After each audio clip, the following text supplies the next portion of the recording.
오늘 우리에게 주시는 하나님의 말씀은 레위기 23장 22절의 말씀입니다.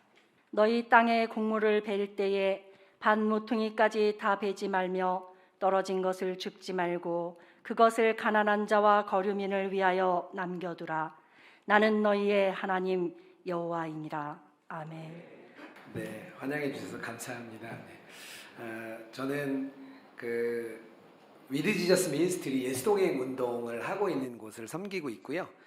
주일에는 선한목자교회에서 또 예수동행 교회라고 3년 전에 분립을 했습니다. 그래서 그때 주일 또 섬기고 있고요. 예수동행 교회는 아무런 행사를 하지 않습니다. 네, 좋죠. 네. 대신 동해일기를 꼭 쓰셔야 돼요.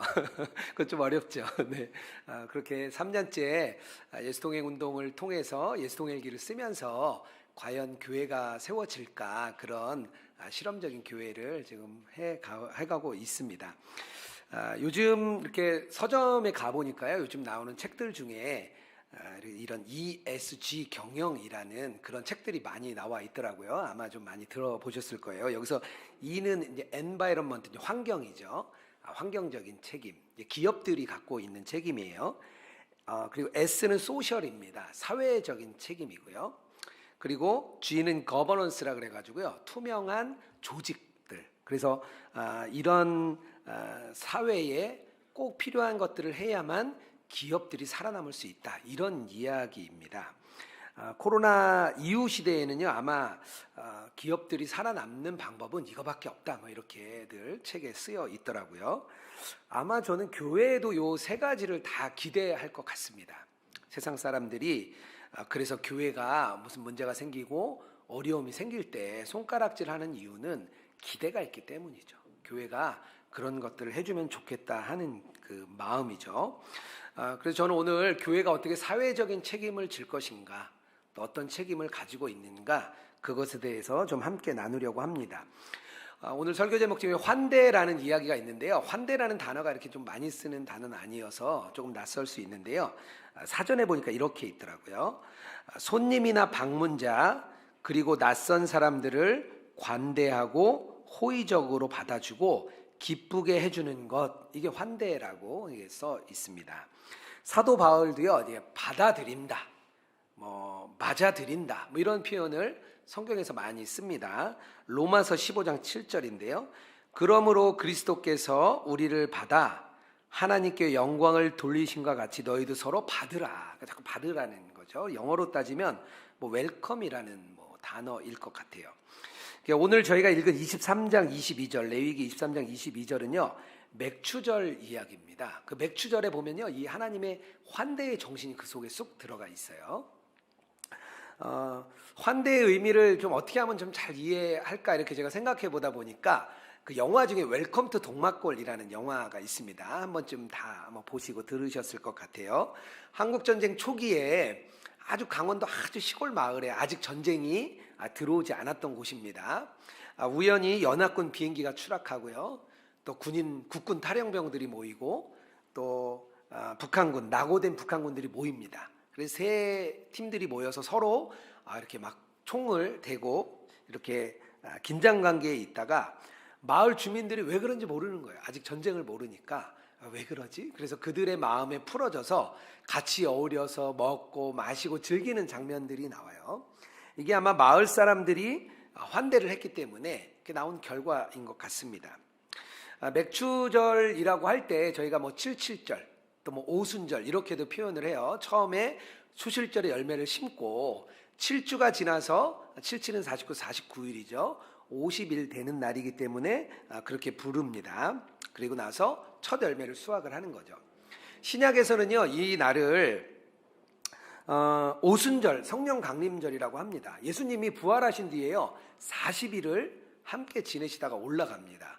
그리고 정확히 10일 뒤에 50일이 되는 오순절에 하나님께서 성령을 보내주십니다. 그래서 우리가 신약 시대에는 맥추절보다는 성령 강림절 이런 걸 더 강조해야 되는 것 아니냐, 이런 얘기들이 있습니다. 하지만 더 중요한 것은요, 이 맥추절이라는 이 절기 안에 숨겨져 있는 하나님의 마음을 우리가 아는 것이 더 중요하다 생각합니다. 레위기 23장은요, 첫 수확에 대한 두 가지의 지침이 있습니다. 첫 번째는요, 하나님께 바치는 거예요. 우리가 이렇게 그 추수를 한 뒤에 하나님께 번제를 드리고, 그리고 또 이렇게 곡식들을 유교병을 만들어서 먹고 이렇게 바치게 됩니다. 또 하나의 지침은요, 이웃에 대한 배려가 있어야 된다는 거예요. 오늘 말씀처럼 예수님 그 레위기에 어떻게 써 있냐면요, 밭 모퉁이까지 다 베지 말며 떨어진 것을 주지 말라. 왜냐하면 가난한 사람들, 거류민들, 그러니까 외국인들이죠. 외국인들을 위해서 두라는 거예요. 이게 바로 하나님께서 주시는 그 맥추절의 환대죠. 이스라엘 백성들이 애굽에서 종되었을 때, 그리고 광야에서 나그네 되었을 때를 생각하라는 거죠. 이런 명령을 우리가 어디서 잘 알 수 있냐면요, 그 룻기에 보면 잘 알 수 있습니다. 룻기에 보면 흉년이 들자 그 엘리멜렉과 나오미가 이스라엘 땅을 떠나서 모압 땅으로 갑니다. 근데 원래는요, 이스라엘 공동체에 어떤 전통이 있었냐면, 부자들이 어려울 때는 자기 거를 팔아가지고요, 어려운 사람을 이렇게 도와줬어요. 그렇게 해야만 되는 이 공동체의 문화가 있었습니다. 아마 엘리멜렉과 나오미는 그게 싫었던 것 같아요. 그래서 모압 땅으로 자기 걸 다 팔아서 갔는데, 가서 남편 죽고 두 아들 죽고 룻과 함께 돌아오죠. 룻기 1장 21절입니다. 내가 풍족하게 나갔더니 여호와께서 내게 비어 돌아오게 하셨느니라. 하나님께서 자기를 비게 하셨다는 거예요. 자기가 나갈 때는 나오미라는 즐거움이라는 뜻이었는데, 돌아올 때는 나를 마라, 쓰다, 마라라고 불러달라, 이렇게 이야기를 하죠. 그럴 때 룻이 이렇게 곡식을 주스러 나가잖아요. 그때 보아스가 그럽니다. 알려줘. 야, 그거 좀 남겨줘. 주워갈 수 있게 하는 거죠. 그것을 통해서 하나님의 그 환대의 마음을 룻기가 아주 잘 보여주고 있습니다. 이스라엘 백성들에게는요, 이렇게 가난한 자를 도와주라는 환대의 명령이 있었어요. 그런데 정작 기독교 역사에서는요, 이 환대를 수행하지 못했습니다. 11세기부터 십자군 전쟁이 시작됐습니다. 무슬림에게 정복당한 그 예루살렘을 우리가 다시 탈환해야 된다라는 기치 안에 이제 유럽에 있는 군대들이 모였습니다. 그리고 3년에 걸쳐서 이슬람 세력을 뚫고 들어가서 예루살렘을 회복했습니다. 아주 좋은 일이죠. 그런데 그 예루살렘에 들어가던 그 예루살렘에 그 땅에서 어떻게 했냐면요, 그 안에 남녀노소 구분하지 않고 7만 명이나 되는 사람을 학살했습니다. 심지어는요, 유대인들이 유대인 회당에 아이들과 부녀자들이 모여 있었는데요, 유대인들을 또 싫어해가지고 아예 불을 질러서 죽였습니다. 88년 후에 다시 예루살렘은요, 이슬람에 의해서 다시 회복되게 됩니다. 이슬람이 다시 예루살렘을 빼앗게 돼요. 근데 그때 동일한 상황, 동일한 환경에서 이슬람 군인들은요, 보복과 학살을 하지 않았습니다. 그 뒤로 계속해서 100년에 걸쳐서 십자군 운동이 일어나는데요, 십자군들이 주로 뭐 했냐면요, 가면서 약탈하고 학살하고 자기 물건 챙기고, 그렇게 100년이 이어졌습니다. 그리고 난 뒤에 중동 땅은 지금도 이슬람이 그 땅을 차지하고 있습니다. 우리 교회 안에서는 어떨까요? 교회 안에서는 이런 하나님의 환대가 잘 지켜지고 있을까요? 그냥 있을 땐 잘 몰라요. 교회를 옮겨보면 압니다. 교회를 옮겨서 새로운 교회에 들어가 보면요, 참 어려워요. 선한목자교에서 분리개척을 한 10차례 정도 했잖아요. 분리개척할 때마다 보는 게 있는데요, 오래된 중진들보다 새로 오신 분들이 많이 나가십니다. 그리고 이야기를 들어보면, 교회에서 새롭게 좀 적응하기 어려워서 차라리 새로 생기는 교회를 가서 열심히 섬기겠습니다, 그런 마음으로 나오시는 분들이 참 많더라고요. 교회 안에서 조금이라도 열심히만 하면, 쟤 왜 이렇게 열심히 해? 쟤 혹시 이단에서 온 거 아니야? 뭐 이런 이야기들을 하게 됩니다. 사회 안에서는 어떨까요? 그리스도인들이 그럼 사회에 나가서는 어떤 모습일까요? 사회에서는요, 다 경쟁해요. 너도 나도 경쟁하고 동기들과도 경쟁합니다. 만약에 누가 먼저 진급이라도 하면 마음이 아주 어려워요. 사회는 경쟁 사회거든요. 자칫 그 안에서 혹시라도 내 자리를 잃을까봐 우리들도 그렇게 남들에게 환대하지 못하는 그리스도인들도 많이 있습니다. 사도 바울이 살던 그 시대는요, 그 신약 시대는요, 사회적으로 신분이 아주 갈라진 곳이었습니다. 종과 주인이 따로 있었고요, 유대인과 헬라인들은 같이 식사도 할 수 없었습니다. 남자나 여자도 다 따로 있었죠. 갈라디아서 3장 28절입니다. 너희는 유대인이나 헬라인이나 종이나 자유인이나 남자나 여자나 다 그리스도 예수 안에서 하나니라. 그리스도인들이요, 이 사회적인 분위기에 반기를 들었어요. 교회는 모든 신분이 다 무의미해지는 곳이었습니다. 교회에 오면요, 지금도 마찬가지죠. 교회에 오면 사회생활 아무 상관없어요.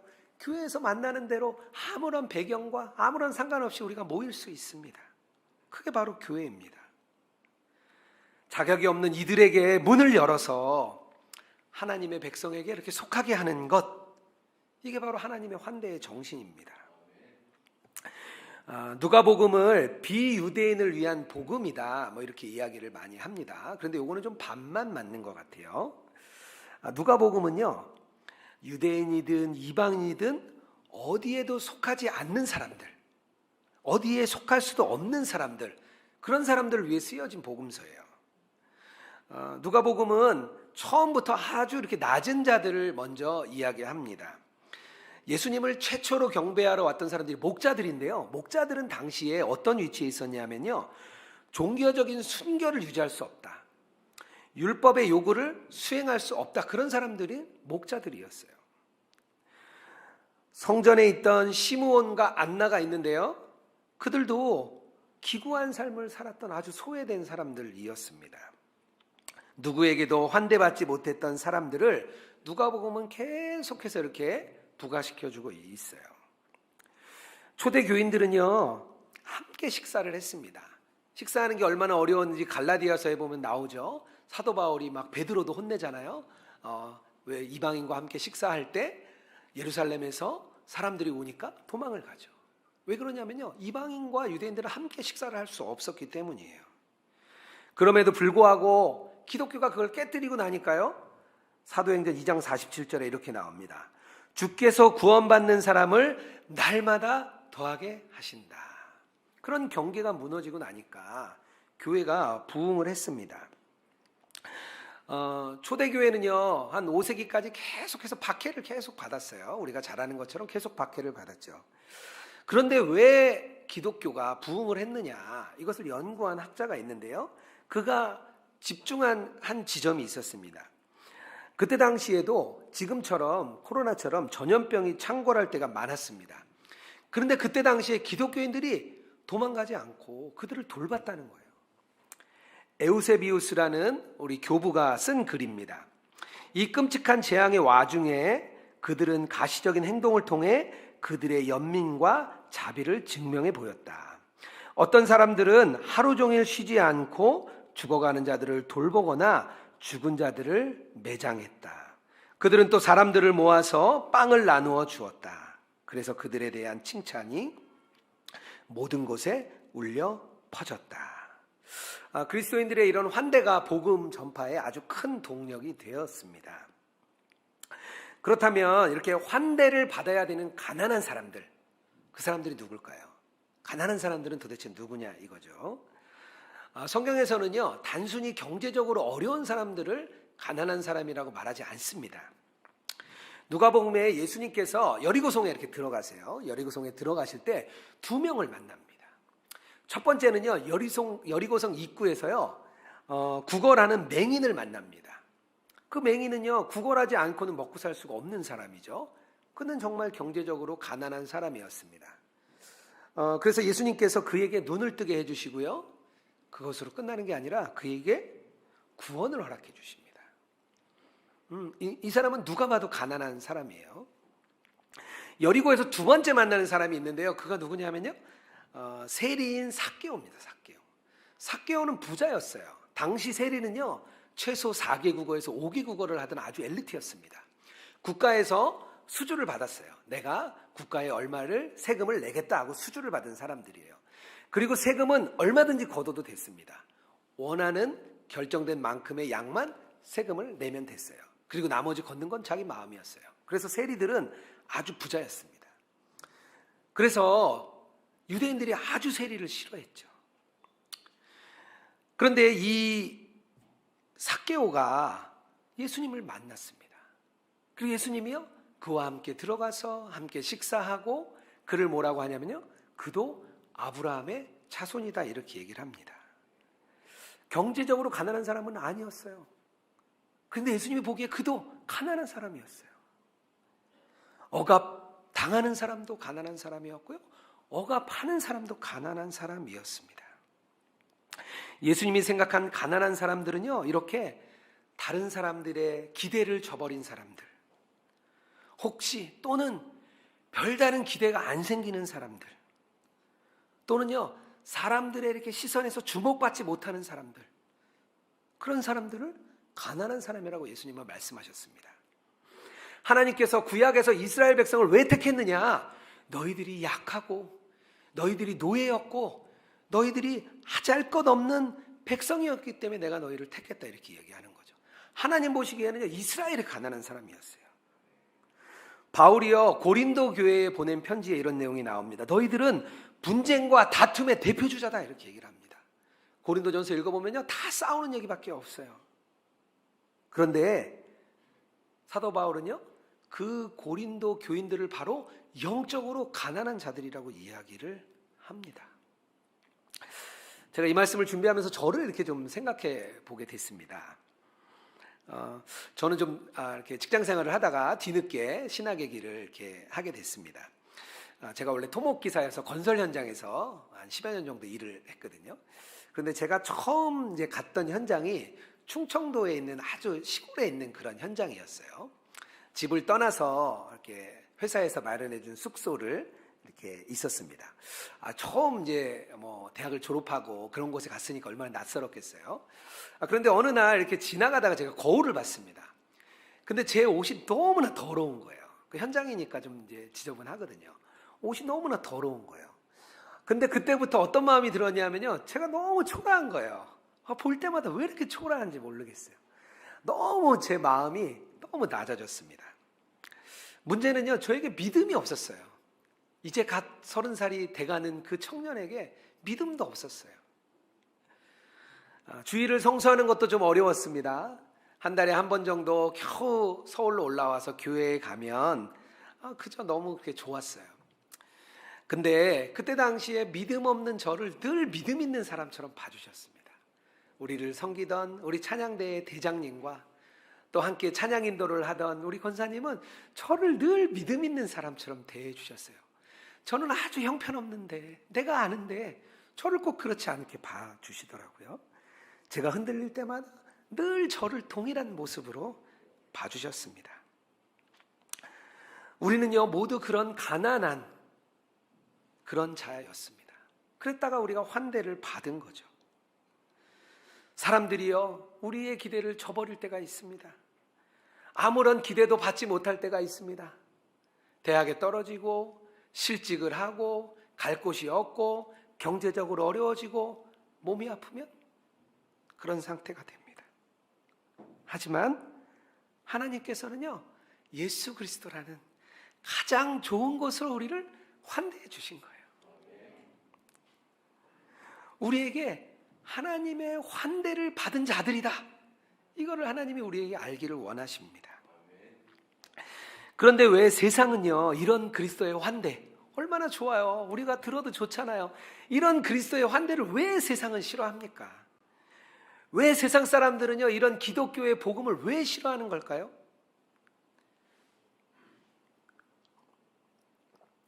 첫 번째는요, 가난한 사람에게 이렇게 베푸는 환대가 세상의 정신과 반대되기 때문이에요. 대다수의 사람들은요 가난한 사람들이 좋은 것을 받아야 된다 생각하지 않습니다. 만약에 국가에서 세금을 많이 걷어서 어려운 사람을 도우면은요 왜 내 걸 빼앗아서 어려운 사람을 주지? 이게 보통 일반적인 생각이에요. 어려운 사람들은 그 사람이 잘못한 거야, 신실하게 살지 못했겠지, 성실하게 살지 못했겠지, 똑바로 못했겠지. 그러니까 지금 결과를 얻은 거야. 그러니까 좋은 것을 받을 가치가 없어. 예수님이 세리들과 어울렸습니다. 죄인들과 어울렸어요. 그때 당시에 지도자였던 바리새인과 서기관들이 뭐라 그러냐면요, 왜 그는 죄인들과 어울리냐, 왜 예수님이 선지자라면 왜 그들과 어울리냐, 이렇게 조롱을 했습니다. 마치 탕자가 집에 돌아왔는데 큰형이 그 동생을 아주 못마땅하게 생각하는 거랑 똑같은 거죠. 세상의 법칙이 이래요. 세상과 반대되기 때문에 사람들은 싫어하는 거예요. 내가 생각하는 것과 다르니까요. 기독교의 환대를 싫어하는 또 하나가 있습니다. 뭐냐면요, 자기들이 두려워하는 게 있는데요, 그리스도인들이 두려워하지 않는 거예요. 사람들은요, 삶에 대한 근본적인 두려움이 있습니다. 왜 세상이 철학을 합니까? 죽음에 대한 답이 없기 때문이에요. 왜 세상 사람들이 열심히 무엇인가 쥐려고 하고 가지려고 합니까? 불안하기 때문이에요. 가진 사람도 불안하고, 없는 사람도 불안하고, 어른들도 불안하고, 내일 직장이 어떻게 될지 모르니까 불안해요. 청년들은 갈 곳이 없어서 불안해요. 내가 내일이면 어떻게 될지 모르기 때문에 불안한 거예요. 그런데 그리스도인들은요, 예수님 믿는데요, 예수님이 뭔가 지켜주신대요. 세상 사람들이 두려워하는데 두려워하는 것 같지 않은 거예요.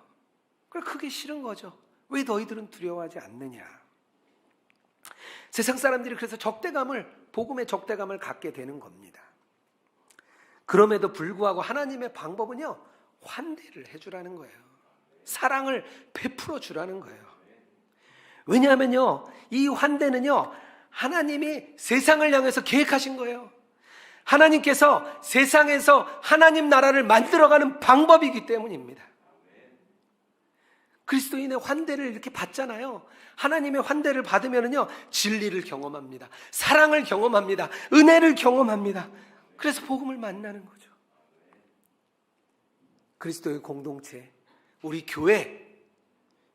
교회는요, 하나님께서 우리를 그런 사람들을 불러 모으신 거예요. 불러 모아서 교회에만 있게 하시려고 이렇게 모은 게 아니고요, 세상에 나가서 이걸 전하라는 거예요. 하나님의 사랑을 전하고 하나님의 환대를 전하라는 거예요. 세상의 경계가 무너지고 세상의 그 어려움이, 그 허물이 극복되는 것이 바로 하나님의 환대이기 때문입니다.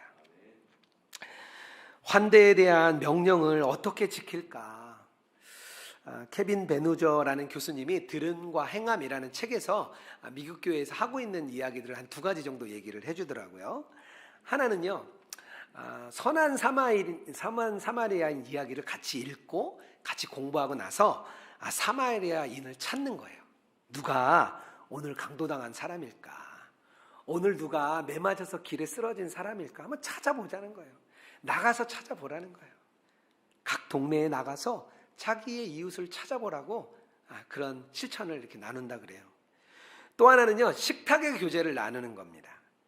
교인들 안에도요, 교회가 이렇게 조금만 커져도 옆에 같이 예배 드리는 사람을 잘 모를 때가 많습니다. 그래서 가능하면 자기와 잘 모르지만 그래도 좀 얼굴 아는 사람들, 그런 사람들을 이렇게 식탁에 초대해서 같이 식사를 하라고 이렇게 이야기를 하더라고요. 예수님께서도요, 자신과 비슷한 사람끼리만 모이는 것은 칭찬하지 않으셨습니다. 마태복음 5장 46절에서 47절입니다. 너희가 너희를 사랑하는 자를 사랑하면 무슨 상이 있으리요? 세리도 이와 같이 하느니라. 또 너희가 너희 형제에게만 무난하면 남보다 더하는 것이 무엇이냐? 이방인들도 이와 같이 하느니라. 모르는 사람과 같이 나누라는 예수님의 말씀입니다. 제가 좋아하는 프레드릭 비크너라는 목사님이 계신데요, 이렇게 좋은 책을 쓰시는 그런 목사님이세요. 이 목사님이 딸이 있는데 이 딸에게 우울증과 거식증이 왔습니다. 딸이 이혼을 하고, 그리고 거식증이 왔고, 그리고 또 자살 시도를 하다가 실패해서 병원에 입원을 했어요. 죽음 직전까지 도달하고 병원에서 연락이 와서 이 엄마 아빠, 이 프레드릭 비크너 목사님이 이제 찾아갔습니다. 그랬더니 딸이 가라는 거예요. 엄마 아빠 필요 없다, 다 필요 없다고 가라는 거예요. 그래서 목사님 이 부부가 그냥 돌아왔습니다. 돌아오는 길에 마음이 무너지고 너무 어려웠습니다. 집에 다 왔는데 친구에게 전화가 왔습니다. 친구 목사가 전화가 왔는데요, 집 앞에 왔다는 거예요. 근데 이 친구 목사님이요, 차로 8시간 정도 거리에 있다는 거예요. 근데 이 친구 목사님이 전날 그 얘기를 듣고 아침부터 달려오셨어요. 그래 와서 없으면 어떡할 뻔했어 그랬는데 그냥 왔다는 거예요. 8시간을 달려와서 같이 특별한 이야기를 나누지 않았다 그래요. 같이 걷고 같이 차 마시고 그런 신앙적인 이야기를 하지도 않았대요. 뭔가 위로해 주지도 않았대요. 그냥 같이 이야기를 나눴대요. 그리고 나서 돌아갔습니다. 그런데 이 목사님의 마음에 그때부터 평안이 찾아왔다 그래요. 하나님의 사랑이 자기 마음에 느껴졌다고 합니다. 그리스도인의 환대죠. 이 환대가 그 목사님의 마음을 이렇게 풀어주는 거예요. 제가 선한목자 교회에서 이렇게 시니어 공동체를 담당했던 적이 있습니다. 65세 이상 어르신들인데요. 이렇게 그 전도하고 선교를 어떻게 할까 이렇게 고민을 이렇게 하고 있었습니다. 아무래도 어르신들이다 보니까 뭐 힘있게 뭐를 하시기는 좀 이제 어려운 그런 상황이었어요. 그런데 우연히 이렇게 미자립교회 목사님과 연락을 좀 하게 됐습니다.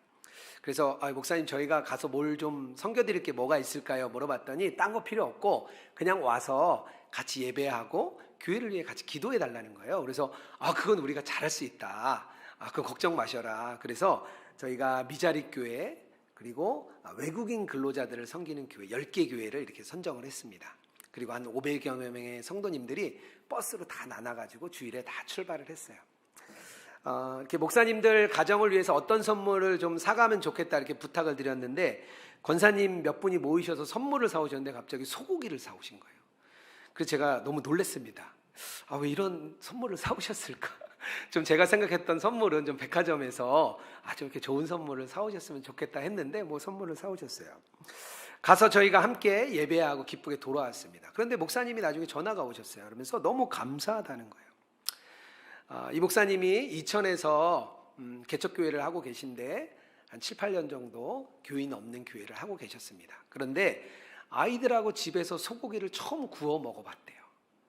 경제적으로 여력이 어려우니까 힘드셨겠죠. 그래서 아이들이 너무 좋아했다는 거예요. 그 이후에도 다른 목사님들이 그런 전화를 계속 주셨어요. 우리 어르신 권사님들이 참 좋으셨던 게요, 그걸로 끝나는 게 아니라 계속 3, 3, 5 모여서 교회를 방문하고 헌금도 하시고 예배도 같이 드려주셨습니다. 제가 대표해서 되게 감사의 전화를 많이 받았습니다. 주님의 환대를 드러내는 방법이었죠. 하나님께서는요, 가장 가난한 우리가 가장 좋은 것을 받아야 마땅하다 이렇게 이야기를 하십니다. 그러니까 예수님을 우리에게 보내주신 거죠. 그럴 만한 가치가 우리가 있어서가 아닙니다. 우리가 무언가를 잘해서도 아니에요. 그저 하나님께서는요, 우리를 가난하다 생각하시고 우리에게 환대를 베풀어 주신 것입니다. 하나님이요, 우리를 또 이렇게 흘려보내시기를 원하십니다. 그 환대를 우리 울타리 안에 가둬놓으면요, 물은 썩게 돼 있어요.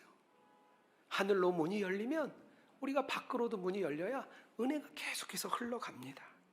가장 가난한 사람들에게 가장 좋은 환대를 베풀라고 하나님이 말씀하십니다. 이거는요, 세상의 정신과 완전히 다른 것이기 때문입니다. 영국 성공회의 로안 윌리엄스 목사님이 계십니다. 영국 성공회에서 팔레스타인 지역에 있는 교회를 방문했습니다.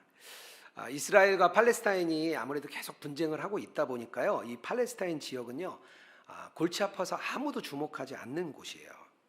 근데 그 지역 병원에 버려진 아이들을 위해서 헌신하는 의료진들이 있었습니다. 다 자비량으로 와 계시는 그런 선교사님들이셨어요.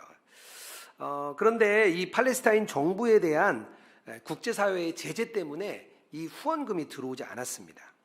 그러다 보니까 다음 달 생활비 정도도 나올 수 없는 상황이 됐어요.